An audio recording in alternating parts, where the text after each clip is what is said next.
This is why we don't see Cliff Richard anymore. All it took was a single moment to make the man who shaped British music disappear after spending 6 decades in the spotlight. For years he looked untouchable, carrying 14 #1 singles and a career that began in 1958.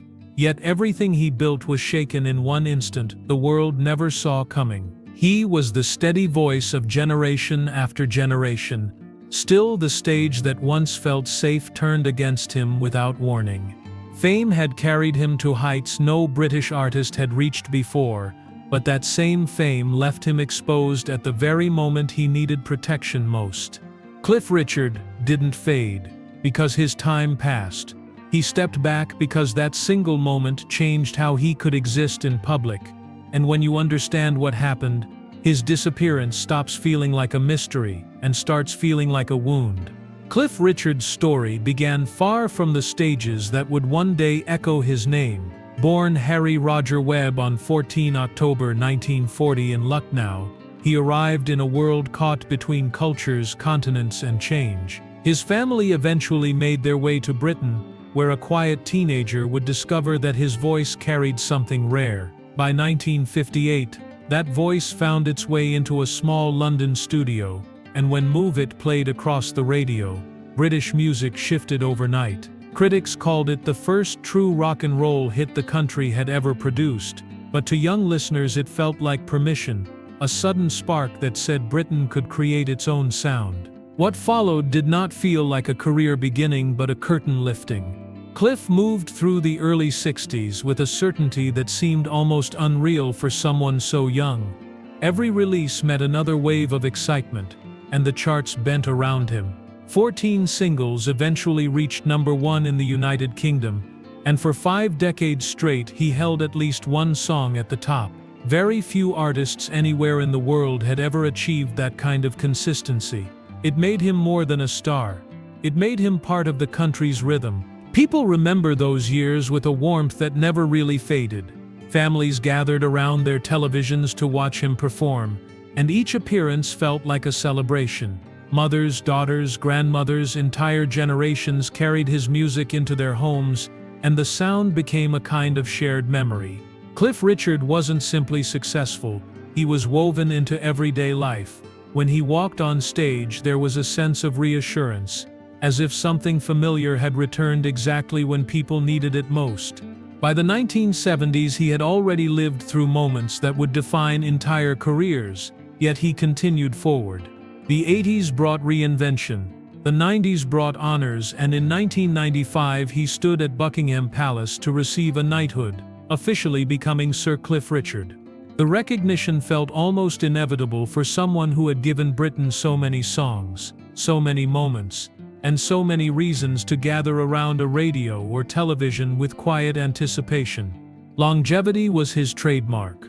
While artists around him rose and fell, reinvented themselves, or vanished entirely, Cliff kept moving. His voice aged but did not disappear. His audience shifted but did not shrink, and the cultural bond he held with the United Kingdom remained remarkably intact. Even into the 2000s he charted, performed and toured with a steadiness that almost made it easy to assume he would always be there. He became a constant, one of the last remaining links to the earliest days of British pop. Yet constants can create an illusion. The more reliable he became, the easier it was to forget how much work, pressure, and public attention lived behind that sense of ease. Cliff was everywhere, but he was still a man carrying the weight of 60 years in the public eye. Fame had lifted him to extraordinary places. Still, it demanded something in return. Every interview, every performance, every stage carried a lifetime of expectation. For so long he stood untouched, a figure who felt both familiar and unshakable. Yet even in the height of his certainty, the stage around him was changing. The industry grew louder, faster, more restless. Audiences shifted, media shifted, Britain itself shifted. Cliff remained, but the world he had once commanded no longer shared the same rhythm. That is where the first quiet cracks appeared. not as failures but as reminders that even legends must eventually navigate a world that moves on without asking permission. And still, none of these changes explain why he disappeared from the place he once defined. That answer would arrive later, in a moment no one saw coming. A moment that reshaped everything he spent 6 decades building. By the time Cliff Richard entered the 1990s, he carried a legacy that few artists could comprehend. 5 decades of #1 singles had secured him a place in British culture that felt immovable, yet the industry around him no longer resembled the world that first welcomed Move It in 1958. Music tastes were changing, and radio stations were changing with them.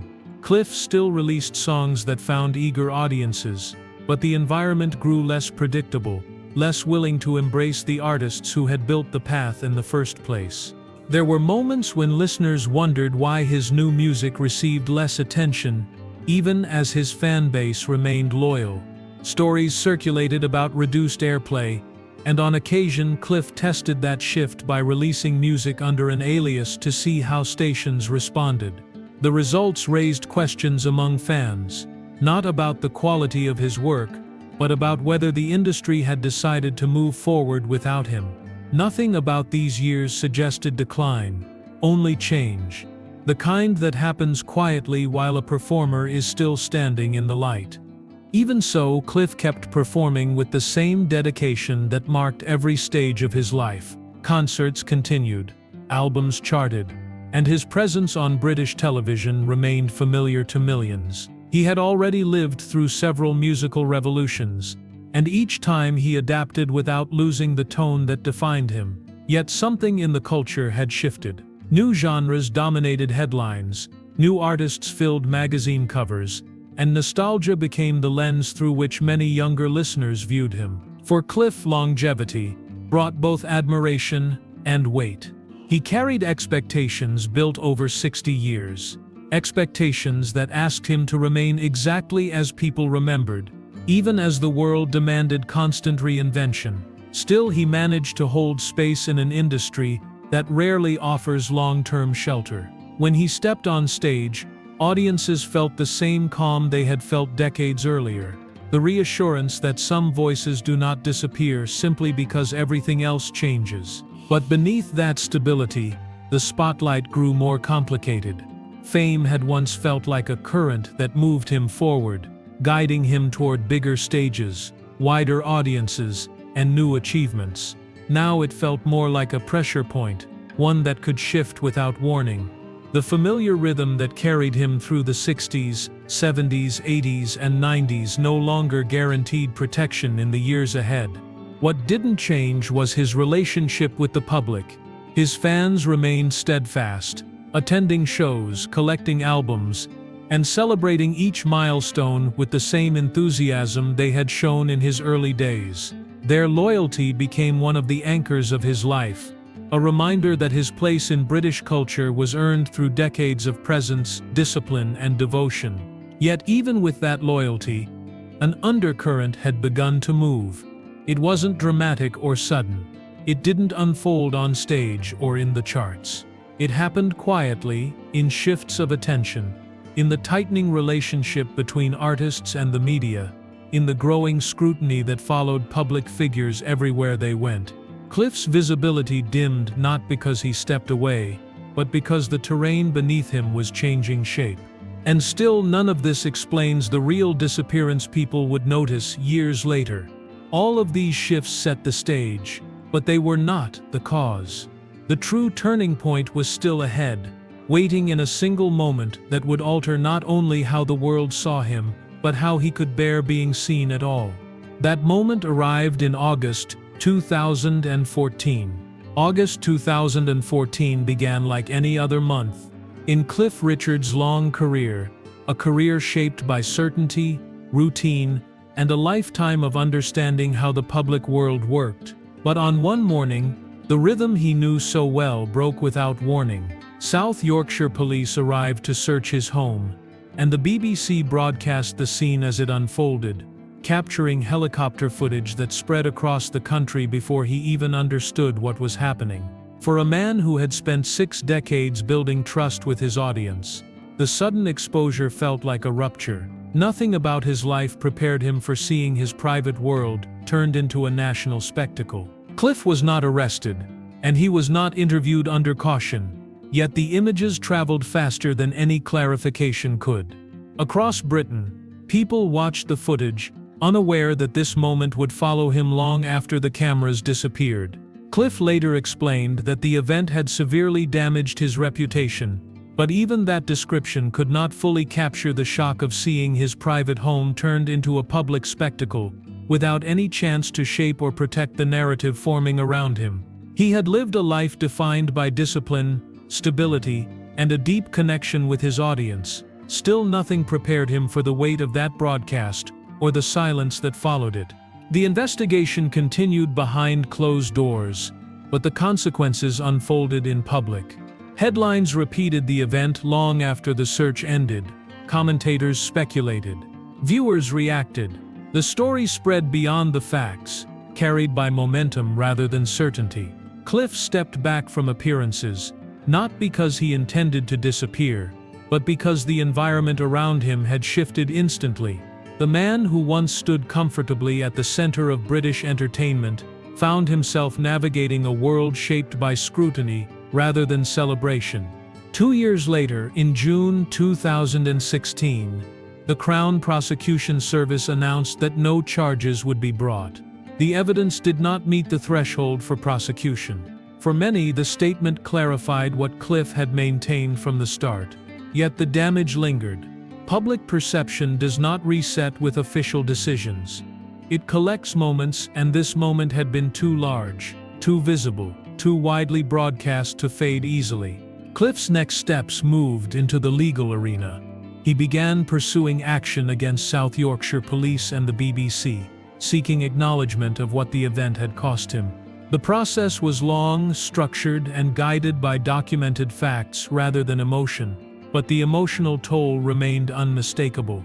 This was not the kind of stage he ever imagined standing on. Music had carried him into the hearts of millions, but now he found himself navigating courtrooms and statements, facing institutions rather than audiences. For someone whose career rested on connection, the experience altered something deeper than publicity. It reshaped his understanding of safety, of privacy, of how quickly a lifetime of trust could be overshadowed by a single image. Even with the CPS decision clearing him of charges, the event created a silence around him that was unlike anything he had ever known. It was not the silence of fading fame. It was the silence of impact. Fans sensed it too. They saw fewer interviews, fewer appearances, a quieter presence from a man who had once seemed tireless. The stage still welcomed him, but the public world beyond it no longer felt predictable. That morning in August had rewritten the balance between his career and his personal life, and once rewritten, the lines were difficult to restore. What happened next would lead him into one of the most significant legal battles of his life, a battle that would finally put words and judgment to the harm he endured. But it would also show just how much strength it takes for someone who spent 60 years in the light to stand up and say that the light had gone too far. When the investigation closed in June 2016, with the decision that no charges would be brought, many believed the ordeal had ended. But for Cliff Richard, the most difficult part was still ahead. Clearing his name did not erase what the world had seen on that August morning. The footage had already traveled, the headlines had already formed, and the sense of intrusion had already taken root. What remained was the aftermath, and the question of how to reclaim the life he had known before the cameras arrived at his door. Cliff moved into the next stage with a determination shaped by decades of navigating public life. He began legal proceedings against South Yorkshire Police and the BBC, not out of anger but out of the need for recognition of the harm that had been done. The law offered a path forward, a place where facts could be separated from spectacle, and where the impact of that moment could finally be acknowledged. It was a different kind of stage, one measured not in applause but in documentation, examination, and judgment. South Yorkshire Police eventually admitted liability, Their cooperation with the press had crossed a line, and the admission spoke to what Cliff had experienced so deeply. They agreed to pay £400,000 in damages, a number that signaled responsibility rather than consolation. Yet even this step did not close the chapter, because the broadcast itself had left an imprint that no settlement could undo.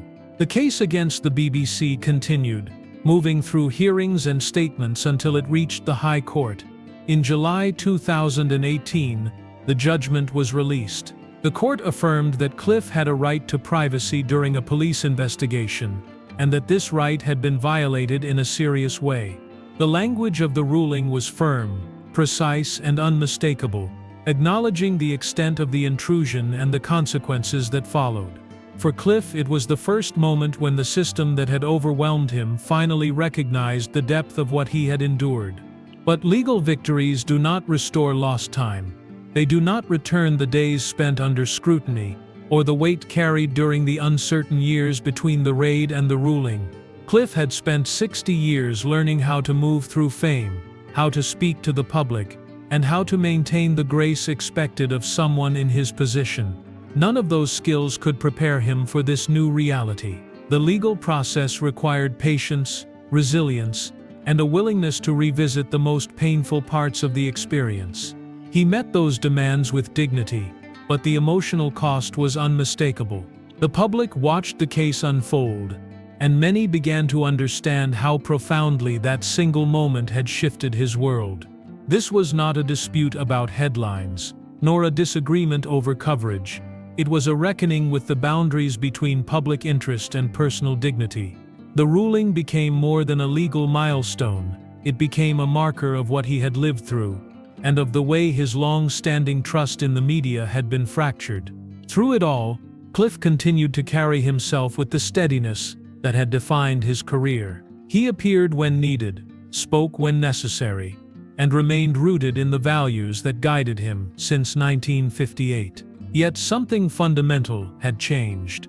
The search, the footage, the investigation, and the years that followed reshaped the way he moved through the world. The privacy he fought for was not about hiding, but about healing. The judgment closed one chapter, but the path forward would be quieter, marked not by spotlights but by choice. And those choices would lead him into a life far more private than the one Britain had grown up watching. When the courtroom doors finally closed and the judgments were made, Cliff Richard stepped into a different rhythm than the one he had followed for most of his life. For 60 years he had lived in the echo of applause, guided by schedules, tours, album cycles, and interviews. But after the events of 2014, and the long legal battle that followed, he chose to move with a quieter certainty. His disappearance from constant television and radio was not a retreat from music, but a turning towards something steadier than fame. Cliff had always carried a deep connection to places that offered calm, and over time that connection became part of his identity.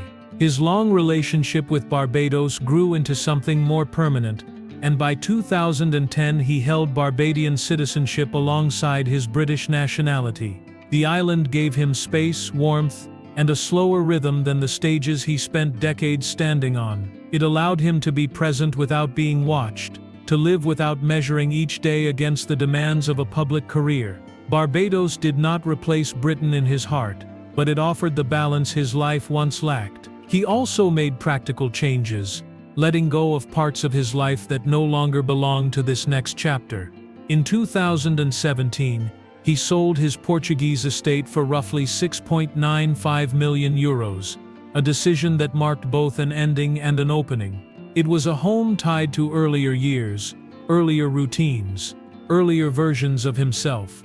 Releasing it allowed him to settle more fully into the spaces where he felt grounded, where life was shaped less by expectation and more by choice. Yet his career did not stop.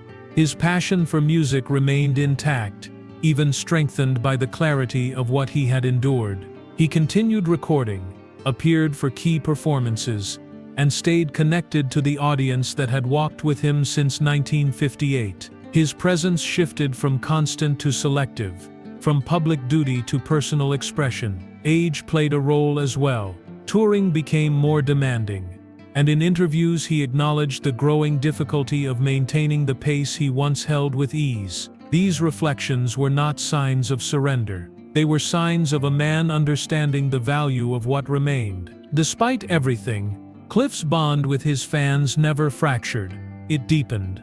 Many saw his quieter years not as retreat, but as resilience, a reminder that fame is not the measure of legacy. His supporters carried his music forward, filling concert halls with the same warmth that had followed him through earlier decades. That loyalty became a kind of shield, one he could rely on as he moved through this gentler phase of his life. Even now, he continues to step into the spotlight on his own terms. The announcement of his 2025 tour, listed on his official site and ticket platforms, proved that he had not disappeared at all. He had simply chosen when and where to appear.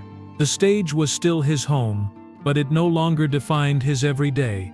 Instead, it became something he returned to with intention, shaped by joy rather than obligation. Cliff Richard did not fade because the world moved on. He shifted because life asked him to protect what remained after years of public exposure. His story did not end with silence. It transformed into something quieter, steadier, more deliberate. He became visible not through constant appearances, but through the depth of what he carried forward. And for those who once believed they had lost sight of him, the truth is simpler. He did not vanish. He learned to live beyond the spotlight he served for so long, choosing a peace that fame could never promise. Cliff Richard's absence is not a mystery anymore. It is the story of a man who spent 6 decades giving his voice to a country he loved, only to discover how quickly that same world could turn his life inside out. The search, the broadcast, the years in court, each moment reshaped what visibility meant to him, until the spotlight no longer felt like a place of safety but a place of risk. So he chose something different. He chose steadiness, privacy, and a life marked by intention instead of exposure. Yet his legacy never faded. The records remain, the tours continue, and the bond he built with generations still holds. We do not see him everywhere, because he no longer needs to be everywhere. What he created already lives on. For more emotional stories, check out this video.